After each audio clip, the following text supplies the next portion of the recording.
right, you got it. Oh, the heckler's here. I love this. I know you do. How are you?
Good morning, everybody. My name is Jamil Eef, and I'm the president of the Student Government Association here at Central. Super excited that we're all here to have an open discussion about the future of higher education and the system at large. This is an important conversation to have. Also, make sure to engage, ask questions. Feel free to, we have open access to President Ojakian right now. This is the perfect time to ask questions and get your voice heard. Ultimately, you have an empowered voice right now, and use it. Without further ado, President Mark Ojakian. Thank you. Thank you very much. Thank you very much, and it's a pleasure to be here with everybody this morning. Just to follow up on that introduction, not only do you have open access to me today, but you always have open access to me. I try to listen as much as I can and as hard as I can to the individuals who we get up every morning to go to work for, and that is all of you. So anytime, any place, you know I'm always available to talk to you. So thank you for Central for hosting this. I know Dr. Toro is going to stop in a little bit. Thank you for the Student Government Association for as well hosting this. It's a great student government association here. I also want to introduce one of my bosses, actually, one of the student members of the Board of Regents, Holly Palmer, who's also the chair of the Student Advisory Committee, and doing a wonderful job representing all of the students on the Board of Regents. But I wanted to come here today to really talk to you about where we are in our system with regards to our budget. Right, you pick up the paper, you listen to the news. You don't pick up the paper anymore. I'm sorry. You go online, you read the paper, and you see that Connecticut has a lot of budget challenges. And what does that mean, right? We talk about $1 billion this year of a deficit.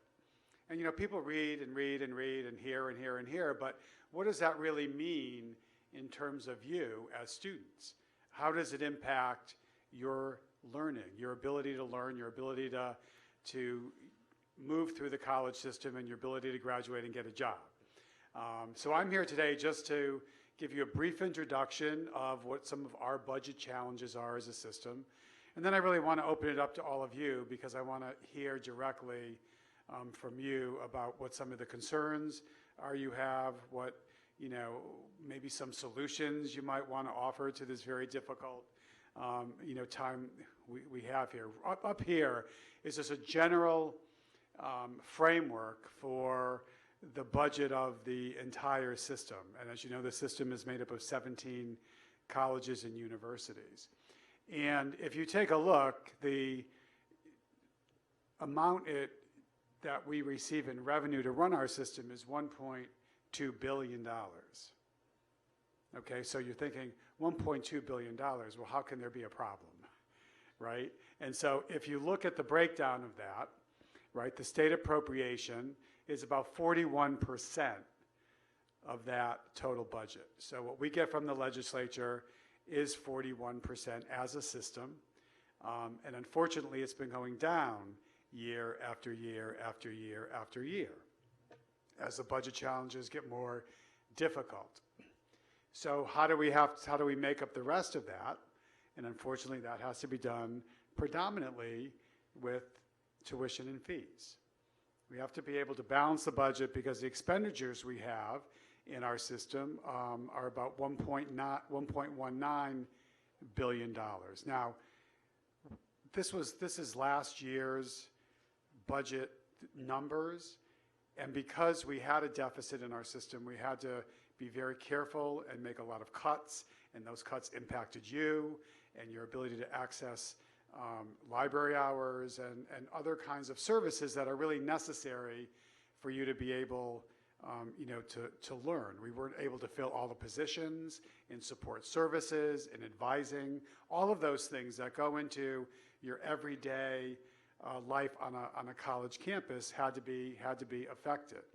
But if you look at what we spend the money on, 77% of that goes to salaries and benefits.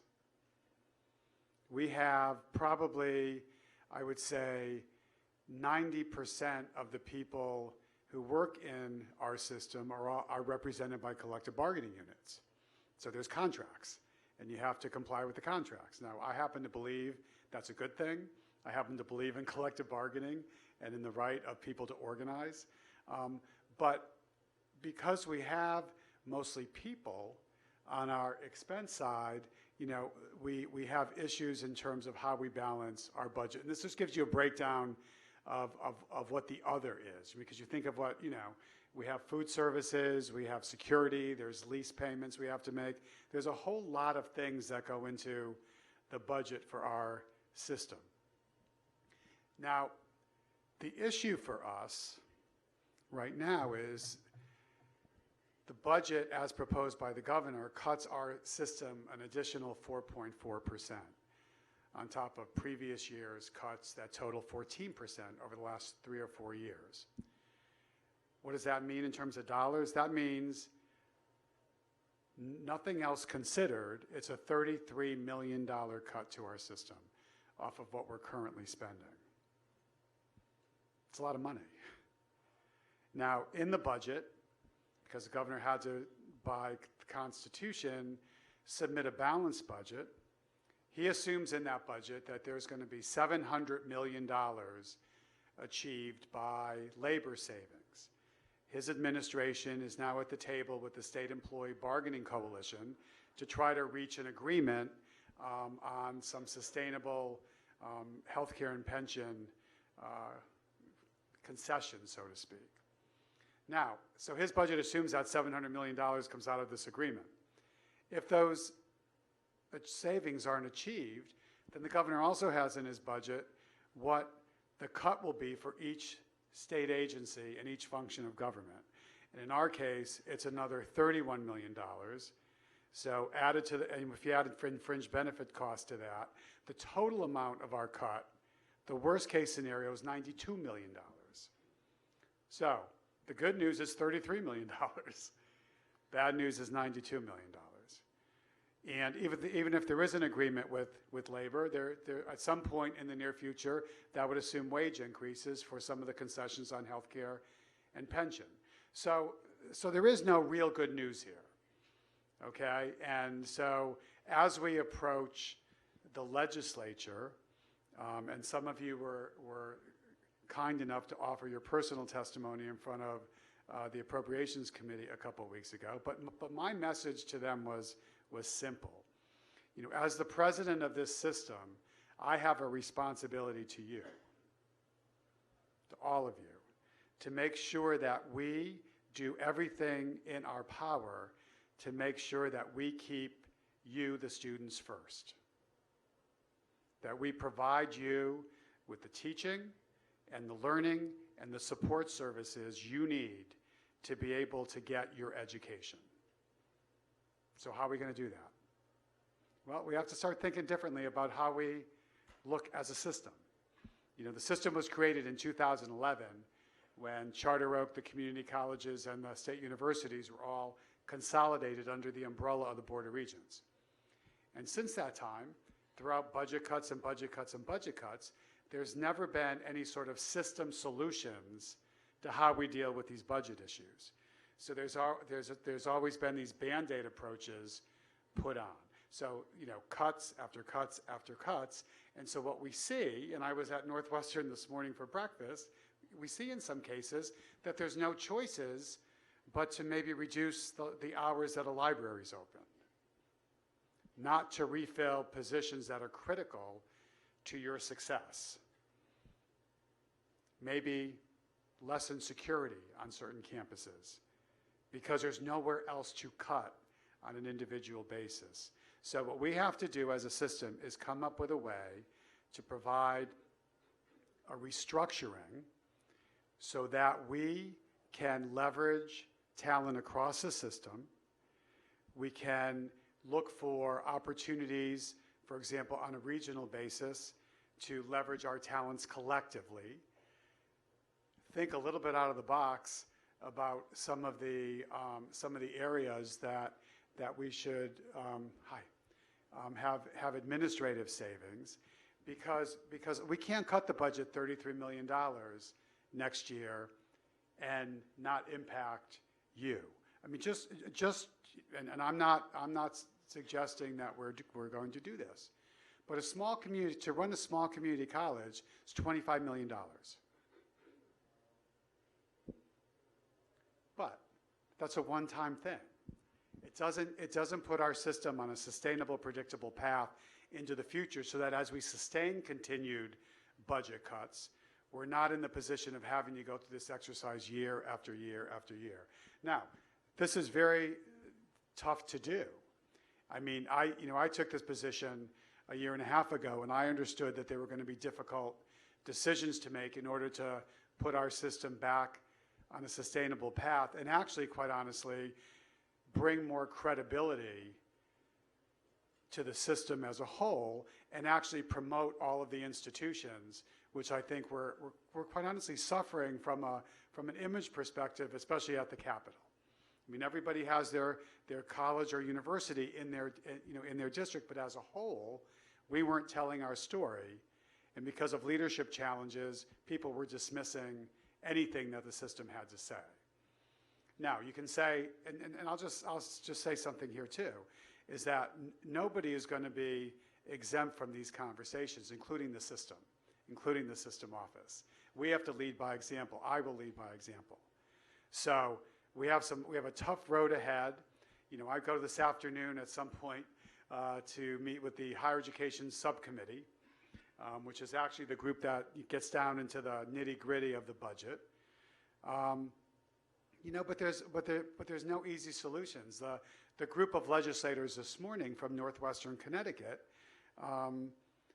understand the importance of a community college, for example, in their districts, understand what value it provides to the residents of the community and also to the students, but also understand that on a daily basis, they are bombarded by different constituencies up there. So right now is the process where all of the legislature hears from every function of government. So whether it's people with physical disabilities or intellectual disabilities, people that have mental health issues, senior citizens, K through 12, all of these issues that are up there are valuable priorities, I think, for the state. But how do we balance that with trying to close a $1.2 billion deficit? Now, I am not going to propose ever balancing the entire burden of our system finances on the backs of students with tuition and fees, right? And you know, last year we had to increase tuition and fees to try to close the gap. Now, if I were to propose closing this whole financial discrepancy on tuition and fees, it would be double digits. And I'm just not going to do that, right? Because the more you put the financial burden on the backs of the students, the more you price certain students out of going to school. And that's not what we're here to do. Now, does tuition have to be part of the conversation? Absolutely. Do I want to keep tuition as low as possible? Absolutely.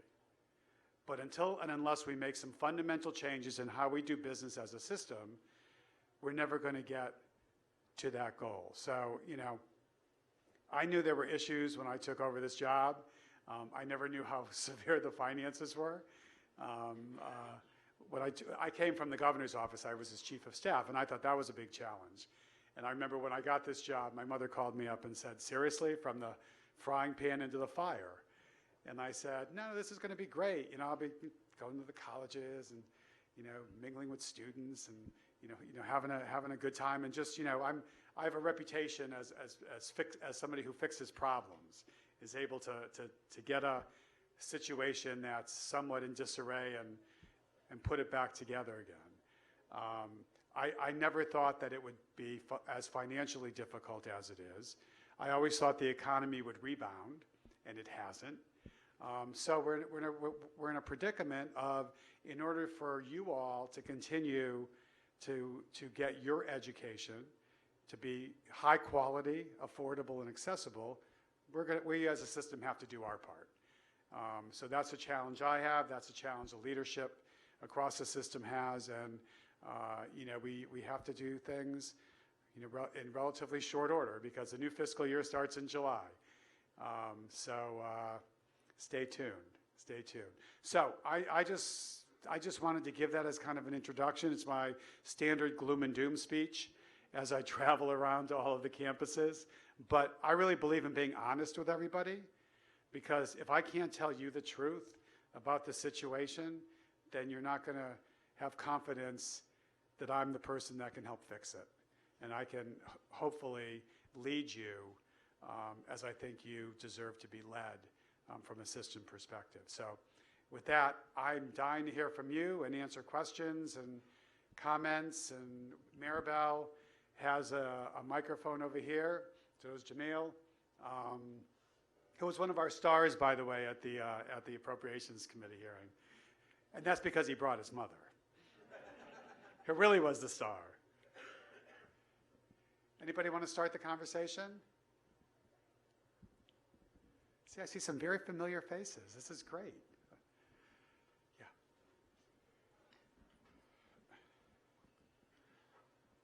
Good morning, everybody. Good afternoon. President Ojakian, thank you for coming to our school again.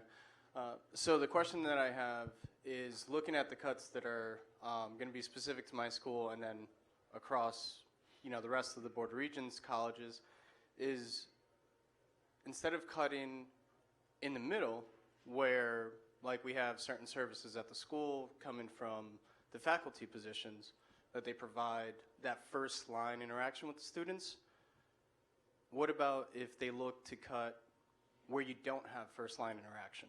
So you have more administrative positions closer to the top that really don't have a direct impact on the student and furthering their education as far as, like what classes to take, how to go about your college experience, where to spend your money best, et cetera. So you're getting this from counseling, you're getting this from advisors, you're getting it from the other student-aimed, positions at the school. So if they're cut away, we still lose out on education. Not necessarily directly in the classroom, but you're losing out on that overall educational experience. I couldn't agree with you more. And I think as we look to create a new sustainable and predictable system, we're going to have to look to administrative efficiencies. So if you listen to what I said earlier, it is about teaching, learning, and those support services that help get you through school. One of the places I think that is suffering drastically is in advisors. One of the questions that the Appropriations Committee asked was, what is the ratio of on each of your campuses of advisors to students? You would not believe the numbers. I knew it was bad, but I didn't think it was that bad. And so a couple years ago, there was some legislators that wanted to put money in specifically, for that. I would welcome any additional, dollars, but I think we need some flexibility in how we manage our own budgets. So, we have the fiduciary responsibility to oversee how the money is spent.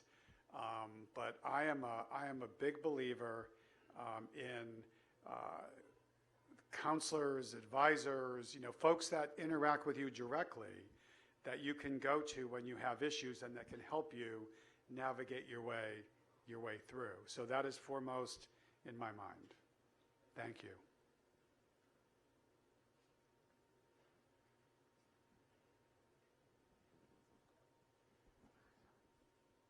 Hi, everyone. My name is Harrison Brooks. I'm the President of Student Government over at Eastern. Hi. I have a question with regard to the proposed budget that the governor put out. Specifically, the merger of the 3 block grants that where traditionally we would have 1 block grant for the community colleges, 1 block grant for the state universities, and 1 block grant for Charter Oak. I wanted to know, do you expect the allocation formulas to change if this proposed budget were to go through? Do you expect the allocation formulas to change per the individual entities? If, and it's really is a big if, that governor's proposal makes it through the final budget. And you hear pros and cons about it, up at the Capitol. But I would fully expect that we would have to have another conversation about how we set the formulas for each of the institutions, so that we're not in a position where people feel we're playing one off against the other. You know, it's funny, I've been told by a number of people that some community college folks think that I lobby too hard for the universities, and some university folks think I lobby too hard for the colleges. And nobody thinks I talk about Charter Oak at all, which I do. You know, I'm about establishing a fair distribution of those dollars. You know, we're not talking about taking reserves from one unit and giving it to another unit. Reserves are reserves. But I think we really have to have a conversation about how do we allocate the limited funding we have so that it's fair to everybody. So I would expect another conversation on that.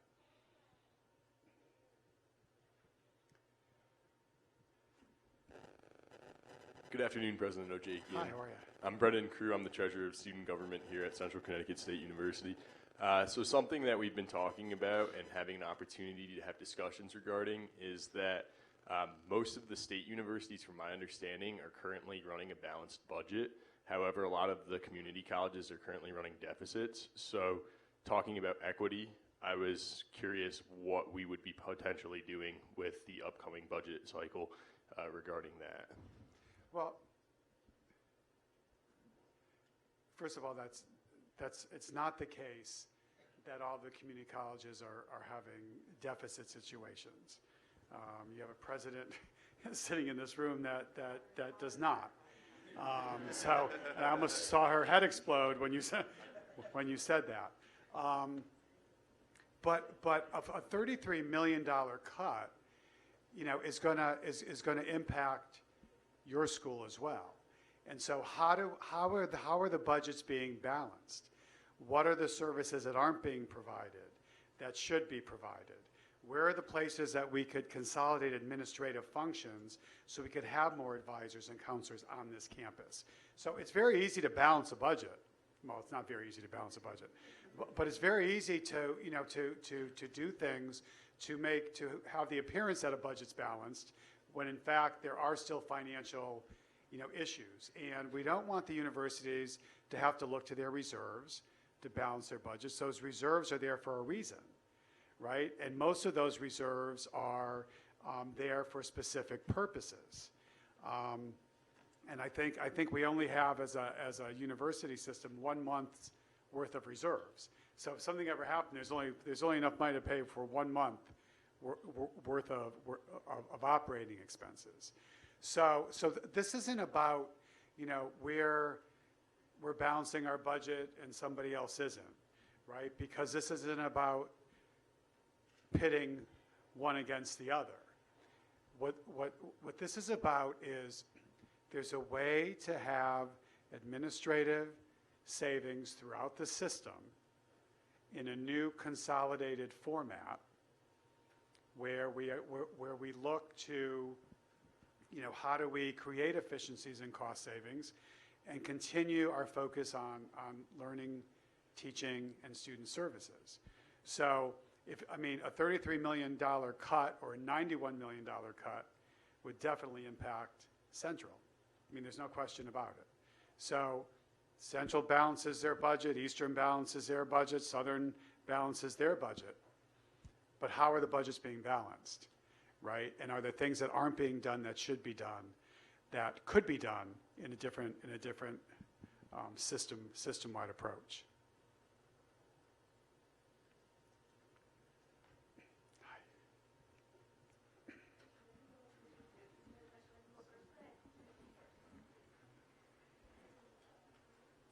Good morning, everyone. I'm Kayla Franco, the Student Government President at Naugatuck Valley Community College. Thank you for hearing us out. So, affordability is extremely important for community college students. What can we do as students to keep these tuition and fees at their current level for the next academic year? Well, I mean, I think what you can do is what you have been doing, and that's been advocating in front of folks that actually will make decisions.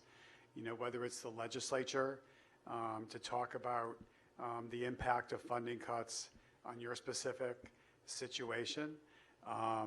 we're now in a very, I think, uncertain time in terms of how much federal support we're going to get.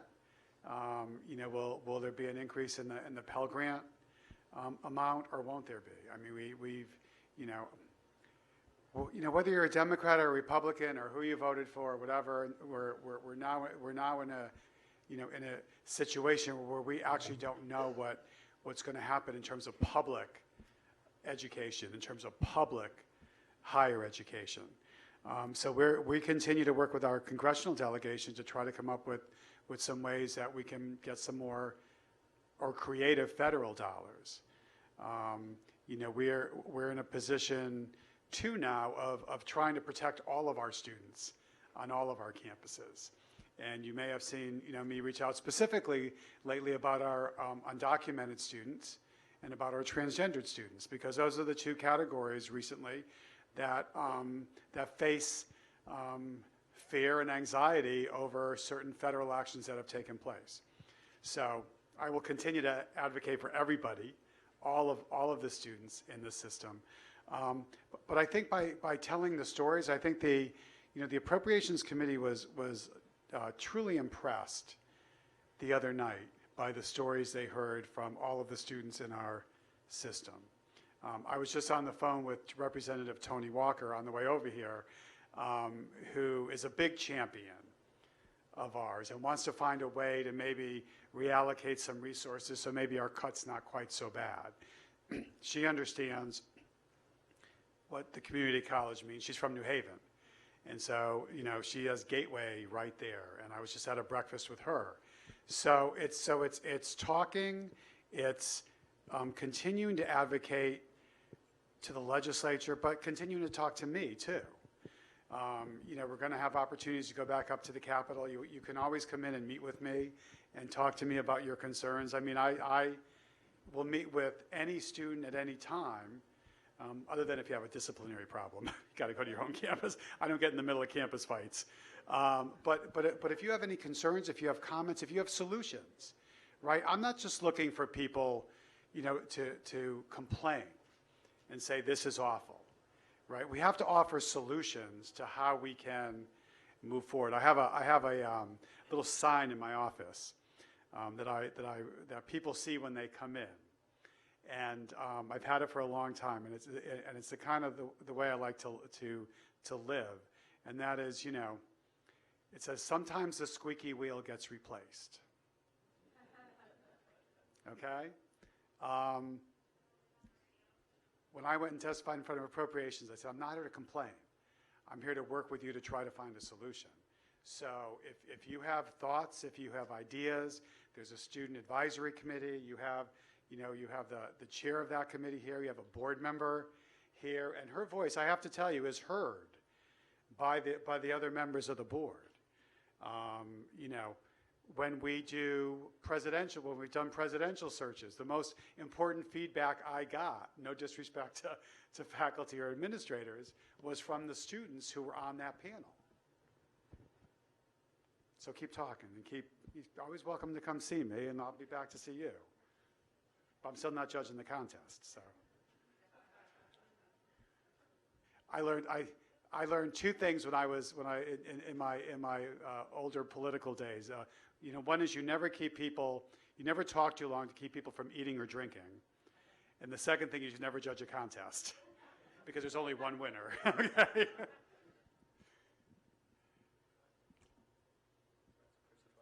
Okay. Hi. Hi. Oh, I should stand.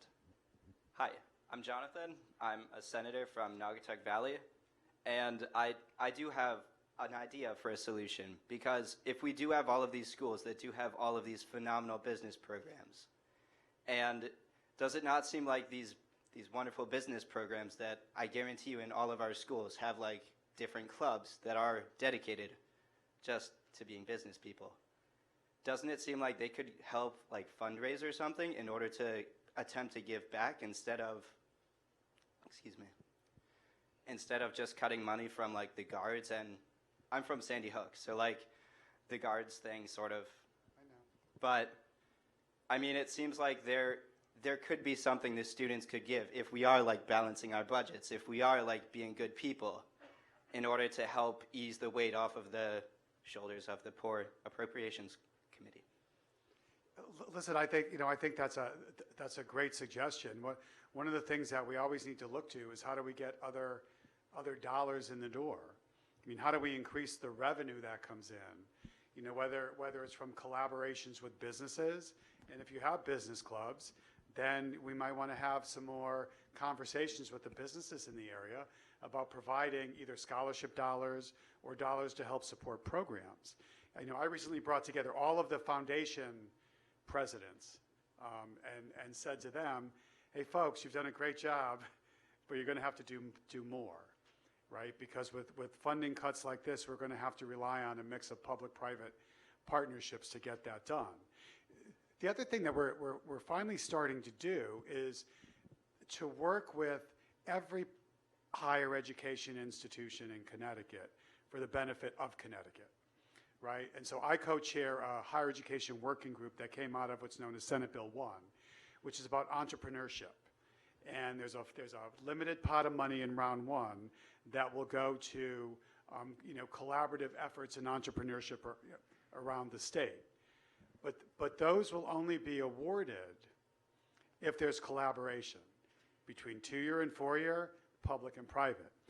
And so I've been sitting around co-chairing this with the president of Trinity with all public and private colleges in Connecticut.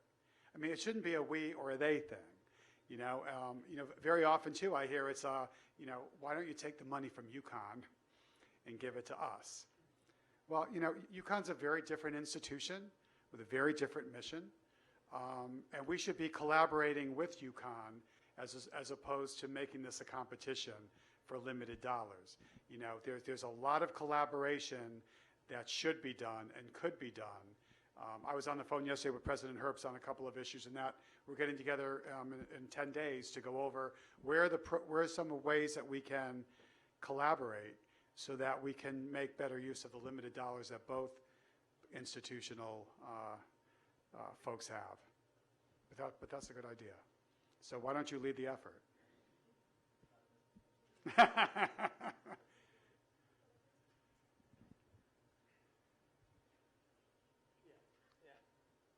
How's it going, everybody? My name is Dan Fapiano. I'm the editor-in-chief of the Tunxus Sun at Tunxus Community College.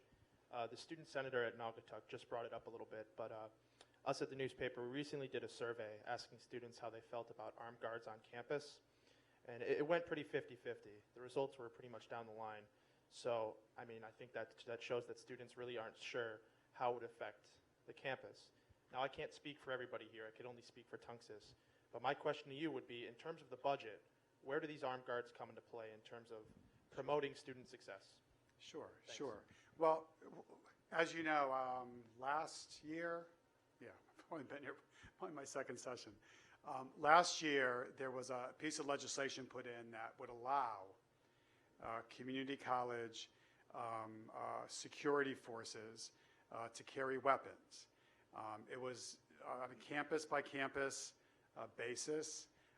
They had to be post-certified, which means they had to go through this training that all municipal and state police officers go through. And they had to meet some criteria in order for me to approve that. And I think so far we've had 2 that have applied, and now Capital Community College and Manchester Community College, their security forces carry weapons. Most of them are former police officers who have already gone through that training. Now, there's always a debate when you talk about public safety and you talk about guns, right? I mean, you're from Sandy Hook. I was governor's chief of staff when that happened, and I got the first phone call from the state police about those innocent children being slaughtered. So it's very difficult when I think about that, and I think about the safety of all of you, okay? So it's done on a campus-by-campus basis. It doesn't cost any money. These people are already post-certified. So it might cost, for the bullets or for the weapon, but there really isn't a cost. And we did it so that campuses could make their own decisions, right? So I was actually at Tunxis when there was an event with some local law enforcement, with the head of your security force, and heard from people about what some of their concerns were. Lighting was a concern, for people that were going out in the parking lots at night, I remember. So I leave it up to the campuses because I think there's certain things that, as a system head, we can help facilitate, but I think, all in all, the campuses should be the ones making those decisions. Hey. Hello, good morning, everyone. My name is Carlos Romero, and I'm Vice President of Student Government Association at Naugatuck Valley Community College. First, I would like to start off by, President, I hope we can get you back for a Constitution trivia. Looks like I got one question wrong, too. I was so embarrassed. I didn't tell anybody. It was only my own brain. Second, I would like to echo the President of Central. This conversation is important, and I would just want to tell everyone here to give yourself a round of applause for being here today, because for taking time out of your schedule and being here, because we are the future of this country here. So, and my question is to you is, has there been given any thought to providing community college graduates with a discount to attend Connecticut State universities? Actually, there has been, and we just have to figure out a way to fund it. Part of the, I think, success. One initiative that has been very successful in the system is our transfer and articulation pathway programs. Now, that was faculty driven. Faculty came up with those seamless pathways so that all your credits in a 2-year school in certain program areas would be transferable to a 4-year institution within our system. Because what we found was it was easier to transfer your credits to a private institution than to a sister public institution. And so one of the thoughts that we came up with was if we could find some way to have some sort of incentive, right? So when you said you were going to be a business major, for example, and you were going to start off in year 1 at Naugatuck Valley, you would know that if you got through that and graduated, that you would get either a scholarship or some sort of discounted tuition at the beginning of your period, at a state university. Of course, that would have to be last dollar, because a lot of folks qualify for a lot of financial aid, both at the federal level and at the state level. But we were looking at a way to incent the program to be not only more successful, but for people to take better advantage of it. It's just trying to come up with the dollars to do that. We've talked to some people about providing scholarships to the system as a whole, which might go into that sort of effort. But we are thinking about it. Right here,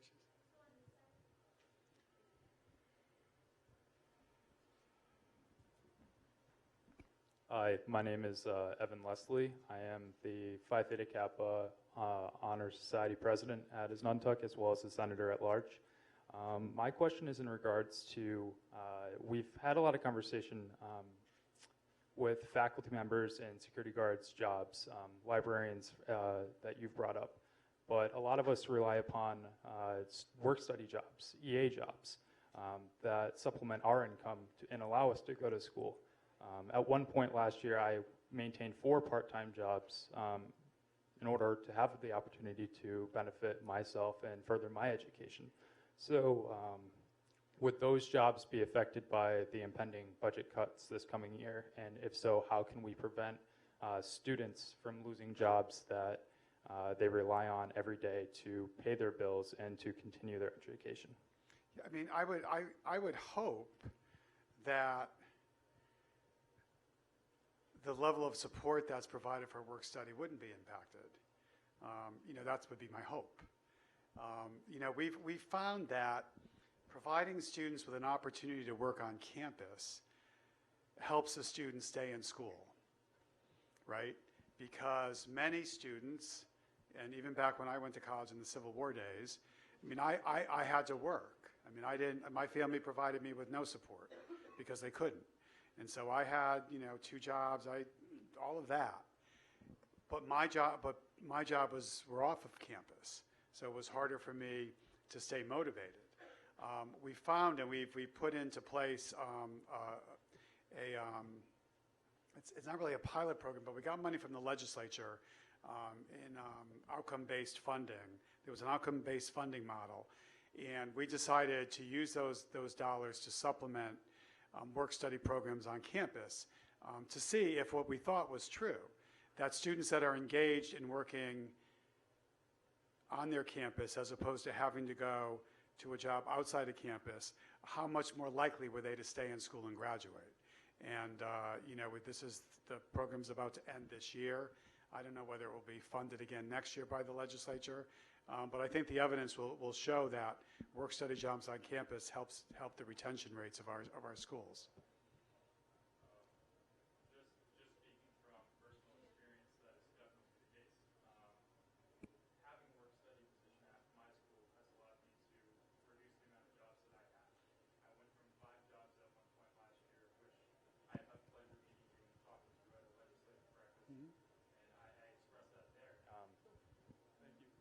Just the importance of being able to have a job on campus. That way it's not only convenient and a reliable source of hours and income, it greatly impacts your education, your grades, and the interaction with your community.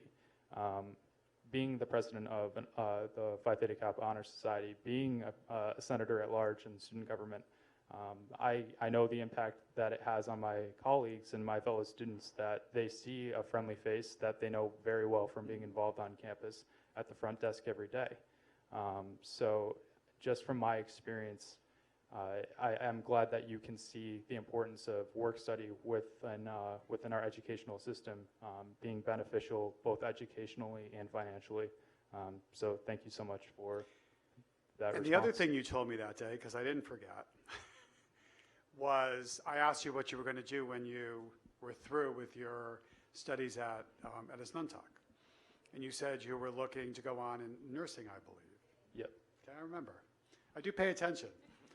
And I said, well, where are you going to go? And you told me about a couple of places, one in Massachusetts, I believe, both in Massachusetts. And I said, well, why aren't you looking within the system? We have great programs at our universities. And the interesting thing that you told me was the inconsistent messages you were getting from folks about what you needed to do to make that happen. Whether or not you had to repeat courses, whether or not it was going to take you 4 years at one institution and 2 years at another institution. And I brought that back and told my provost, would you please look into this, because this doesn't make any sense. Our students should get the same information about all of our programs, no matter what that program is. So I do listen to you. No, you're welcome, because it doesn't make any sense to me. And see, the beauty sometimes, of course, academic people will say, there's no beauty to you. But there's one of my friends back in the back row. But I come not having the traditional academic background at this point in time in the history of our system, I think could be seen as an advantage, because I'm the one that asks the common sense kinds of questions, which is like, well, why is that happening? It doesn't make any sense. Maybe there's a reason. Maybe there's a process I'm missing. Maybe there's an academic wrinkle that I'm not understanding. But help me get there. I like to say, this is where we're going. Now help me get there. So thank you. Thank you for your comments. There was one in the front right here. Here, I'll share the microphone with you. Since my crack team is not paying attention. Hi, my name's Deborah. I'm a representative from the student government at Southern, and my question's about the Roberta Willis Scholarship that was cut over $1 million in August of 2016 at Southern.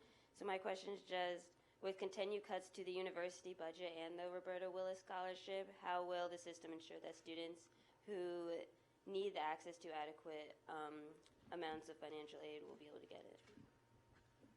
Yeah, I think you're right. I think the formula was changed last year by the Office of Higher Education, and some schools lost money. The Roberta Willis Scholarship in the governor's proposed budget is cut 2 point. Sean is telling me the answer in the back, but I already know the answer. It's $2.1 million in each of the next 2 years. We don't control that funding level. One of the things we're going to talk about today in subcommittee is the importance of those financial aid dollars to students succeeding in school. So I don't know what the formula is going to look like in the future. There's always arguments that are made that it should only go to students in public institutions as opposed to private institutions, even though private institution students are from Connecticut as well. It is based on need. So we're going to continue to fight for it, but I wouldn't be honest if I said it wasn't going to have an impact. Okay? But I'll keep fighting. Good afternoon, President Ojakian, Hi, how are you? guests, and fellow peers. My name is Lisa McCree, and I am Student Senate from Housatonic Community College. President, sorry. I wanted to ask a question.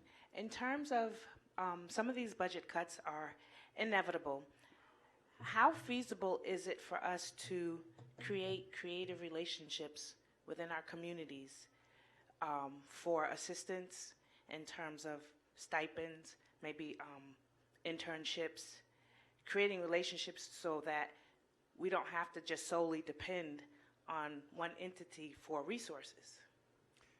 I think that's a very good question. There's a lot of that happening already. It just we need to take that to the next level.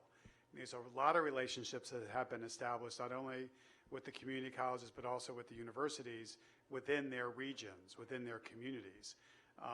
There's many foundations now that are getting contributions from donors to help not only support scholarship dollars, but whole programs when it looks like that program might be going away. I was last year at a Gateway Community College foundation event, and I was introduced to a donor who had just given, I think, $75,000 to help with the automotive program.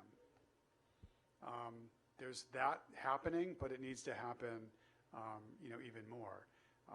Before we go on to the next question, I see we've been joined by the president of Central, Dr. Zulma Toro. So I want to thank you and welcome. Thank you for hosting us today. Thank you.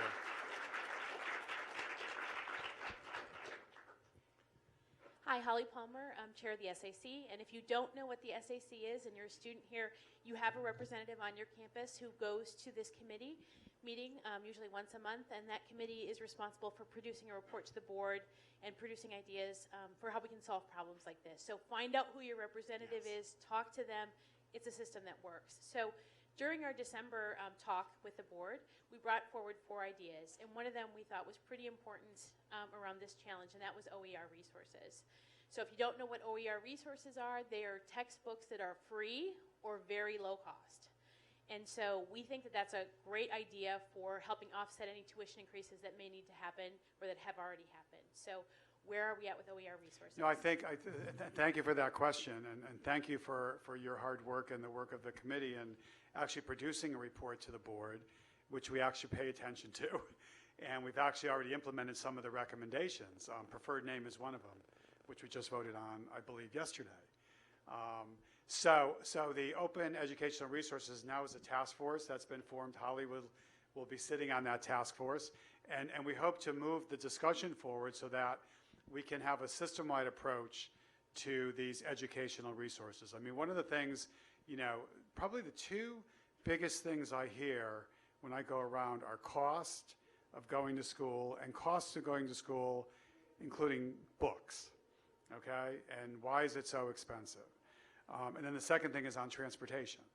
And can we do things to try to make transportation more available or accessible for our students?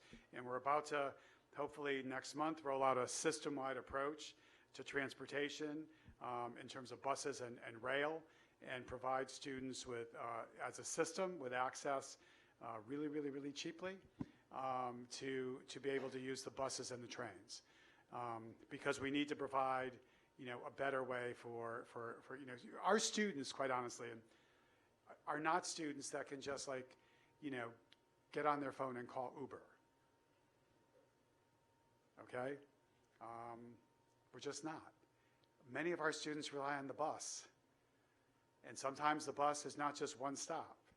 Sometimes you're shaking your head. How many stops does it take you to get to school some days? Okay, 5 stops. And so many students wouldn't do that. Many people would say, this is too hard. It's too hard for me to get to school. We should make it easier for people to get to school. We should make it cheaper for people to be able to learn from their educational resources. And so Holly is going to be on that group representing the students. And so, but she's right. There is a student advisory committee, and every campus has a representative. And I try to meet with them when they meet, just to sit and listen and to see what they have to say. So it's a great way for you to get your thoughts and your ideas to me and to the board is through this group, as well as your student government that I try to get to as much as I can. Good afternoon, everyone. My name is Gabriella Beerworth. I'm a senator on the Student Government Association here at Central.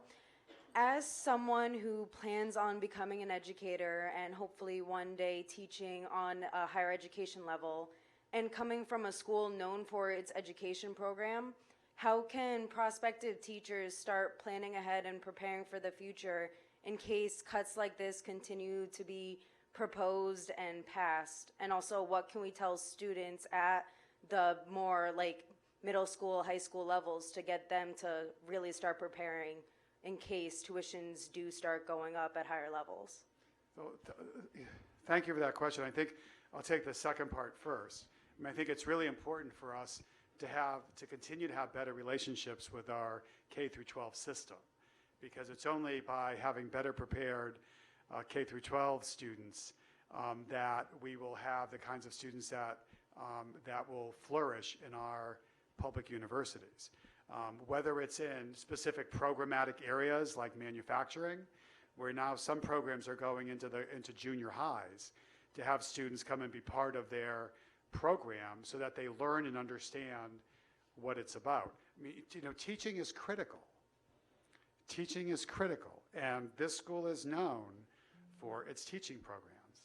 And so I would hope that we would continue to put our resources into teaching, and into the education curriculum. And the other thing I would hope is, sometimes it takes us a little longer to adapt to situations.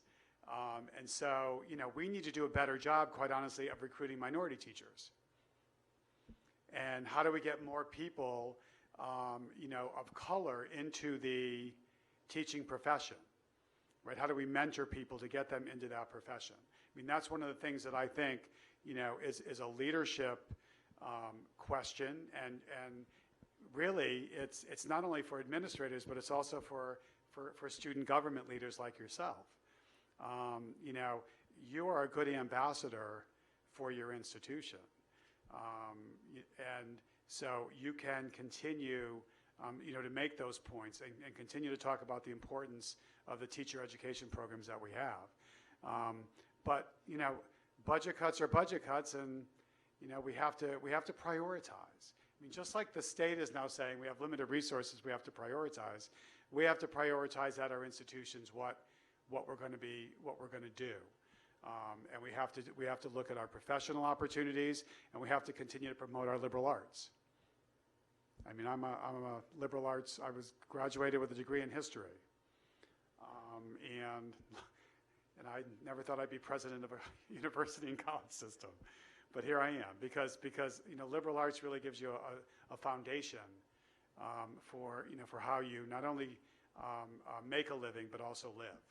So thank you for the question.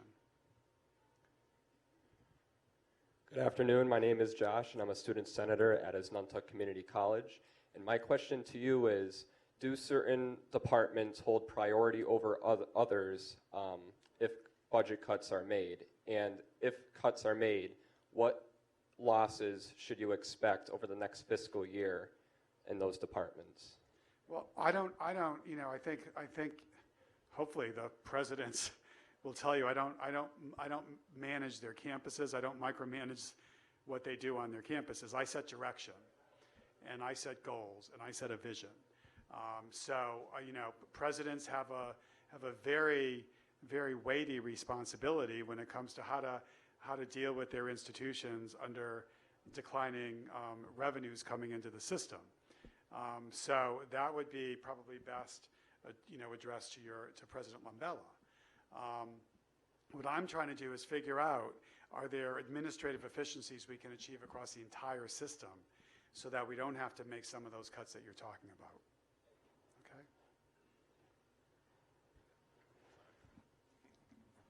Good afternoon, President Ojakian. Good afternoon.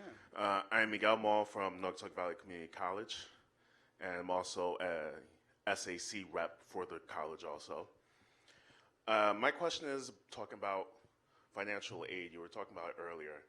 Now, a lot of people are allowed to apply, but what about the undocumented students who do go to our school, who do pay all the fees and tuitions, but they also can't get financial aid even though they are providing for the school? Is there something in the works to help them? Yes, there is. Are you sure I didn't plant that question? This is my. Okay. Yeah, there is. There's been legislation for the past couple of years up at the Capitol, which would allow the undocumented students to be able to access the institutional financial aid. Every student that pays tuition and fees, right, there's a percentage of that that goes towards institutional aid.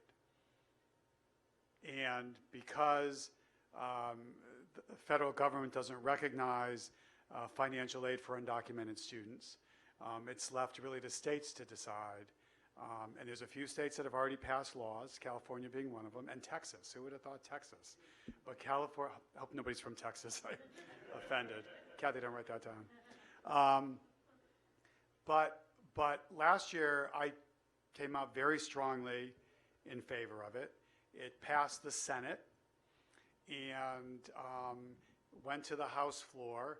And because it was late in the session, and because this bill had the potential to be what they call a talker, which means whoever doesn't like the bill will get up and talk and talk and talk, and it'll take, it could take 12, 13 hours to bring it, if it even comes to a vote, and other pieces of legislation would die. It never got brought up for a vote.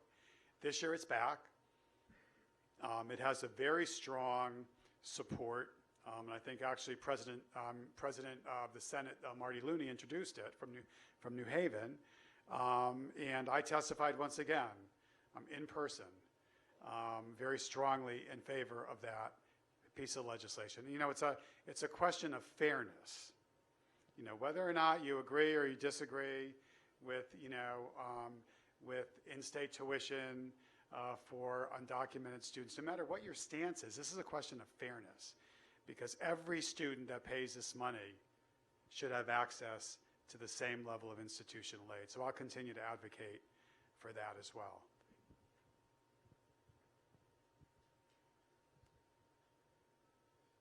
Hello again. I'm Avi Rodriguez. I'm the president of the Capitol Student Senate. So President Ojakian, just a quick suggestion and a question. Question first, where else, in your vast experience with government, where else can we focus our efforts? Because I'm down the street from the state legislator, and we go there often. There have been times where they've come to our school, and we've been able to speak firsthand with them, but not just complaining to them or complaining to you, but where else, as student leaders, can we focus our efforts in the community and around to get, our problems addressed as far as the fiscal situation? And the suggestion is about the transgender students. At Capitol, we have a gender-neutral bathroom. It's the only place where I've seen it at the different schools that I've been, and it just helps. And I know that with the, the new federal mandate that came down, it affects schools. But if you have a space that's neutral, then maybe that can cut down on some of the issues that come up. Okay, let me before I get on my soapbox on the second part of that question, the first part is that it's not only is it important for you to speak to legislators, but it's important for all of us to build coalitions, right? Because if we can continue to get the support of the business community, right? Because you are, not me, because sometime in the future I'll be in a beach chair somewhere, but you all are the future, and you all are going to provide the pipeline for businesses in the future, no matter what the business is. I mean, you're all going to get jobs, and you're all going to succeed. And so getting the business community to be ardent supporters, I think, is important. Getting faith-based leaders to talk about the importance, for example, capital. I mean, Capital Community College not only provides an education, but provides other opportunities for students who might not have those opportunities, but for capital. So it's about building coalitions as well as just talking about, to the legislature. I've been, traveling around talking to business leaders and saying, you want our students to be your future employees, and we're happy to work with you to adapt our curriculum to meet your needs, but you're going to have to give us a little skin in the game, so to speak. Help provide us with some institutional support for scholarships, for example. So those are the kinds of conversations that we're having. On the transgendered issue, the administration recently rescinded what's known as the Dear Colleague letter, which was by the Department of Education, I think in 2015, 2016, and basically left it to the states. Now, you can argue whether or not that's a good or a bad thing. I happen to think if it's part of Title IX, which is a federal statute, that it really should apply to everybody on a national basis. But okay, we happen to be fortunate to live in a state that is welcoming, that is inclusive, and no matter what you think about the governor, good or bad, he's always stood up for those, for all people in Connecticut. Whether he was the first one to welcome the Syrian refugees that wouldn't be allowed into Indiana, for example. So he came out recently and said, I want the K through 12 system, I want the Board of Regents, and I want UConn to come up with policies that basically provide for not only equal rights for transgendered students, but which basically mirror the Dear Colleague letter, that students should have the rights and the opportunities to use restrooms and locker rooms and other facilities according to their gender identity. The problem I have with gender neutral, and I understand why that was put in there, is it once again puts a stigma on that student. I listened to a radio show the other night on my way home, and there's a federal lawsuit with a student from Virginia has filed a lawsuit. He's in high school, wants to be able to go to the restroom of the gender that he identifies with. But they've set up this neutral bathroom for him to go to where he now feels a target. And every time he goes in there, he feels different. Okay?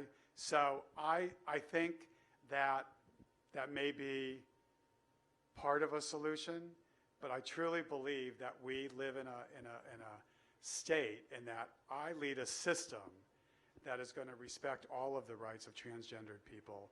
And you're going to see in March a resolution going in front of the Academic and Student Affairs Committee to be voted on by the board in April, that basically talks about allowing our students to go to the bathroom or to go to a locker room according to the gender that they identify with. Good morning. My name is Jesus Garzon. I'm a student at Gateway Community College. First and foremost, I'd like to thank students for coming out, because you guys are the future of our future, and thank you for the faculty for building a strong foundation for our future. So for that, we thank you. Furthermore, the question is, so we're talking about potentially cutting down on security, cutting down on what I did read was halting on hiring new teachers or professors rather. My question is, why aren't we talking about cutting down funding on sports? Because I'm not going to say that there's no pride, because there's a lot of pride in UConn and this and that. But the thing is, why don't we cut down on sports where it doesn't affect my education personally, because I'm not a sport-related activity. I'm in a soccer club, but I'm not in NC Division 1 or 2, unlike our other schools. So why isn't that being brought up? Yeah, listen, I think each individual institution needs to decide for themselves what's in their best interest, right? I'm not going to tell one of the universities that you shouldn't have a football team. There's a lot more to the discussion than just sports versus something else. I think when my point at the beginning was we shouldn't be cutting down on security. Right, we shouldn't be cutting down on those services that you receive that directly affect your education. Some of the community colleges used to have sports teams. As a matter of fact, now I think Gateway still has some sports teams, which the foundation pays for. But each institution is different, and it's really up to the leadership team on an institution led by a president to really make those decisions. And so I'm not going to, I don't want to pit one function against another function, right? What I'm trying to do is say everything that happens on your campus is important, but how can we streamline certain other things to make sure that you can continue to have that support? Good morning. My name is Khalees Oates, and I'm a representative of Manchester Community College. Hey. So I guess my question is, when we're talking about administrative efficiency, are we also looking about how certain colleges, certain credits don't transfer? Because how I see it, I work with Cougar Pantry in our school. We work with SGA, and we see a lot of struggling students that can't afford for food. They can't afford toilet paper. They can't afford baby food. And we have students of all different types of struggles and everything. And how I see is if we don't have professors that are really there helping us, if we don't have a reason to go to school, because if we go to this one school, is our credits going to transfer? Because what's the point of going there?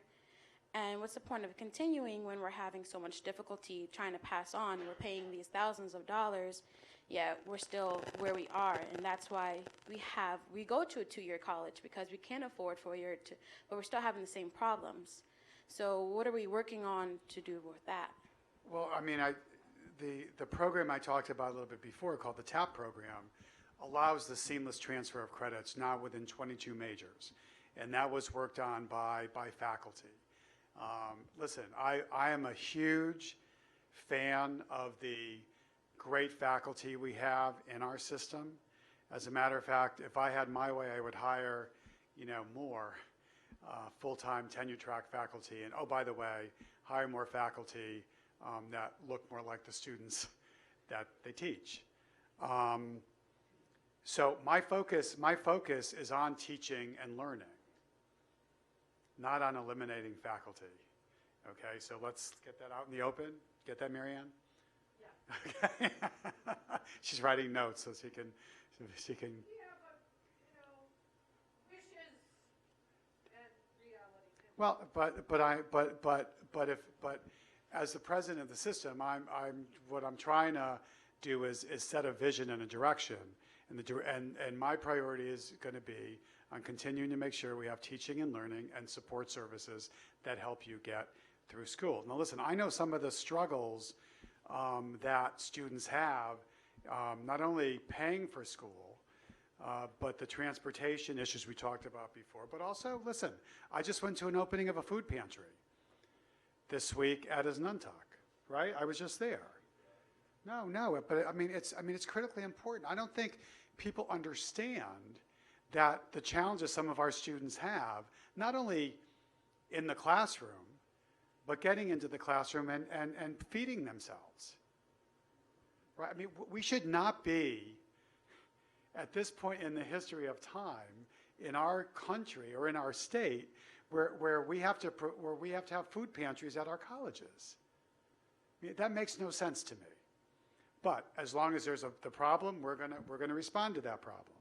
And so there's many food pantries out there now at our community colleges. You know, I heard a story when I first came on board about one of the student leaders, I think was at Middlesex. And not only did he have to take the bus to school, but on the way to school he had to stop at a food pantry to have breakfast. Something's wrong with that. Hi, I'm Ruben Garcia from Assunta Community College. I'm probably one of the senior senators there. I got two quick things. The first one is... I feel comfortable with you in the audience. Oh, good. Oh, thank you for being at the pantry opening. That was really important to us, and you being there made it even better. Thank you. The first thing is just an information thing. I was born in Austin, Texas, and raised in San Diego, California. I knew there was going to be somebody from you got Texas. Me in both counts. No, the point I was making was Texas is not seen as the most liberal state in the union. So the fact that they would offer, you know, this program to undocumented students was a little bit. Well, that's okay. All right, I'll take that back. I don't think Texas recognizes itself as a state. I think it's a nation to itself. That's all. I'm not going there anymore. The question I had for you, as the budget cuts take place, is that going to have any impact on our ongoing projects? Right now, we're in the middle of redecorating our home in Assunta. We got a whole bunch of projects going on. Is that going to be affected at all? No, those dollars have already been allocated. Those are capital dollars. Okay. So the state issues bonds to provide for the construction of those capital projects, and so those no, that's ongoing. That's a separate. It's not operating dollars, not general fund dollars. It comes from the capital side. Now, they're cutting down on what they're approving and how much they're approving, but the projects that are already in the works will be completely funded.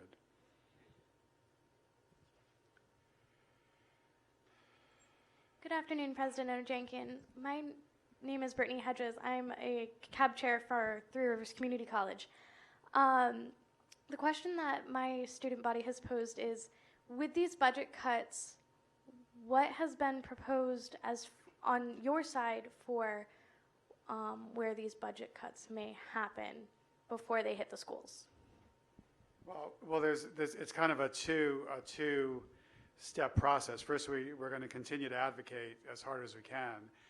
Number one, to make sure we don't get cut more, right? I mean, the fear in back of my mind periodically is, so as they're looking to, you know, shuffle the cards, so to speak, and we got a 4.4% cut, but somebody else might have got an 8% cut. The governor's budget really has additional funding for urban centers at the expense of more suburban towns and areas. So that battle's going to play out. So I'm hoping that we don't get caught in that crossfire, and that I can, if we can't get a little bit more money restored, we'll at least, you know, have the 4.4% cut. But listen, as we get ready for the new fiscal year, and my board came out very strongly yesterday. My board chair is that, you know, we no longer can just put Band-Aids on these issues and actually have the budget cuts hurt students, right? That's not what we're supposed to be doing. And so you'll hear more about some long-term strategies that the board wants to propose on how we can maybe reconstitute ourselves as a system structure so that the student is the one that benefits the most. You had a question in the front, right? Oh. Thank you, Dr. Rock.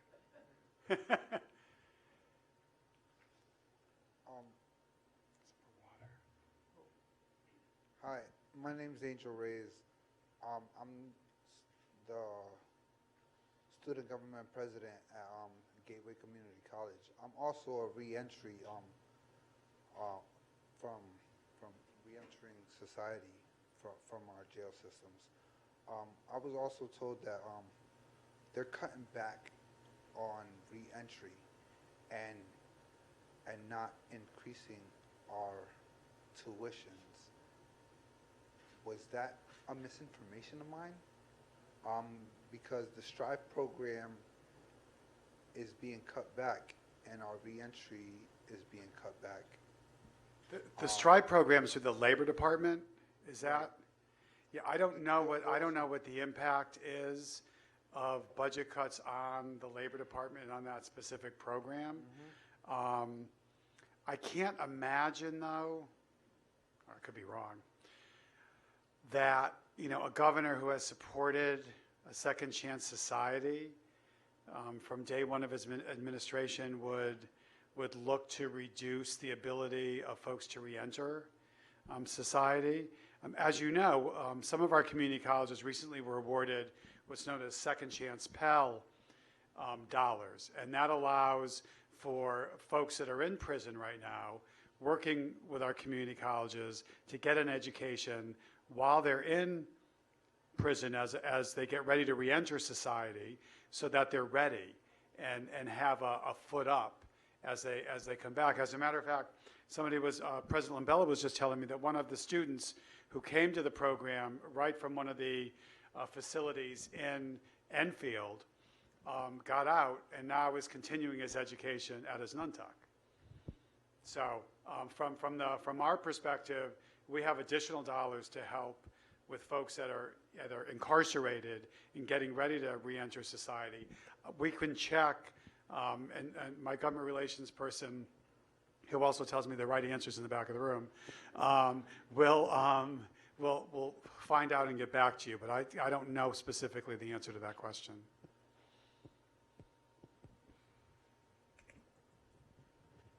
Hi, I'm Amy Joseph. I'm a representative of Manchester Community College. My question, alongside the president of Student Government Association at my school, is if any schools or programs were to be closed or cut, what would be closed first? And when looking for schools to transfer to, I would also look at the job acceptance rates. So with the low job acceptance rates in some schools, would those programs be cut or closed first?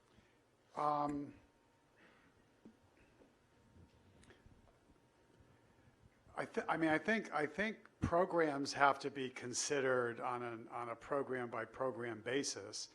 I know there was an effort by the Board of Regents to take a look at low enrolling programs and see what made sense to continue and what made sense not to continue.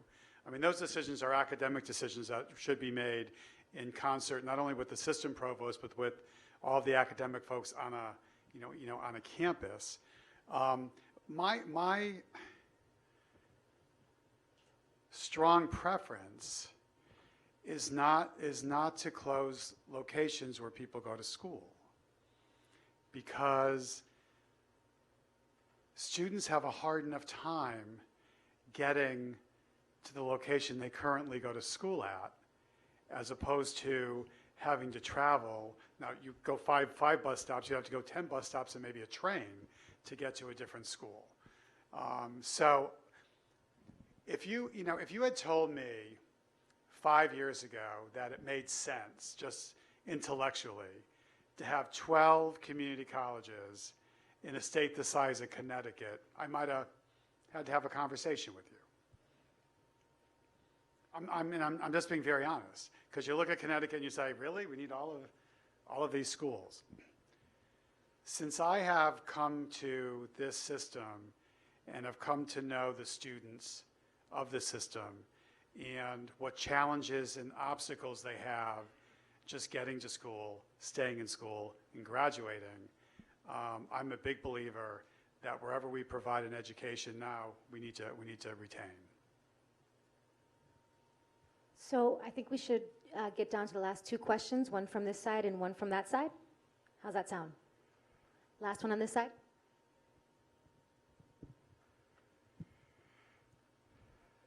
Evan Leslie. I already introduced myself. Hello again. My question is in regards to something that has come up several times throughout this meeting, and something that you've emphasized quite a bit, that this is not a competition. This is, we should show unity in the budget cuts that we are facing. One thing that was mentioned when I was speaking was my issues with transferring. One of the issues that could alleviate a lot of the financial burdens that are being put on us right now is having the pipeline from the community colleges go to the state schools here in state so students like myself aren't leaving the state. I strongly believe in what we're doing here, and my number one school would have been Central Connecticut had I had clear and concise information and consistent recruiting process. What are some different things that we can all do as a group and work together to ensure students that started off here stay here? Because next year, as it looks right now, I will be attending school at either Alms College or American International College. Not by necessarily choice, but out of my current situation. I just want to make sure everyone here has the opportunity to put money back into a system that's going to grow us all, and to make sure we're not divided and we're unified instead. No, thank you. And I think we're doing a lot in terms of how we're able to transfer now between our 2-year and our 4-year schools. One of the things we can do as a system is make sure that there's a consistent recruiting narrative out there so that you're getting, the right information. And I think when you told me about your issue, it didn't make sense to me that one institution would tell you one thing in Connecticut in the same system, and another institution would tell you something else, which is why I brought it back. And I think that's what we can do at the leadership level to make sure that the information that you're getting is consistent throughout the system.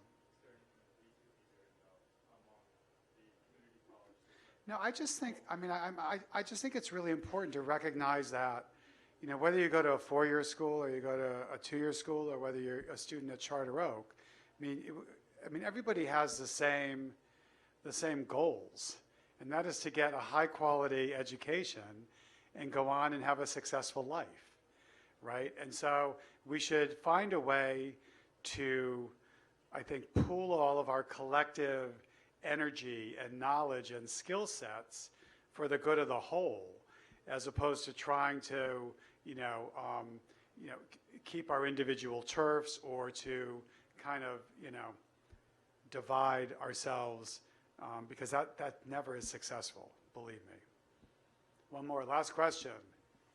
Better be good. I hope so. Hi, my name is Stephanie Amaya. I am a senator here at CSCU Student Government. I was wondering, have you guys taken into account offering neighboring states in-state tuition just to increase our enrollment? Sounds like that question was planted too. No, that's a good question. Actually, we have, and we have 2 pilot programs right now. One at a community college where we allowed as Nuntuck Community College, which is like a mile from the Massachusetts border, to offer in-state tuition to Massachusetts residents. And their enrollment from Massachusetts residents, I believe, went up 34%. They were one of the few institutions that had an enrollment increase overall. But they also take advantage, because they have a lot of prison facilities, of the Second Chance Pell money as well. So it's taking advantage of all those creative opportunities to be able to offer the high-quality programs at an institution. We did the same thing where we approved a pilot at Western. Western Connecticut is right across the border from New York. And we, starting this fall, will be the first time the program will be implemented. And there's a geographic scale where they can recruit from in New York. And we've seen a 125% increase in applications from New York. Now that's money we would not have gotten, right? So it's not like we're creating additional programs or classes. We have the capacity, we need to fill the capacity, and I think you're going to see a lot more creative ideas come out of the system, for ways in which that can happen. Okay, well, thank you very, very much. It was a pleasure to be with you again.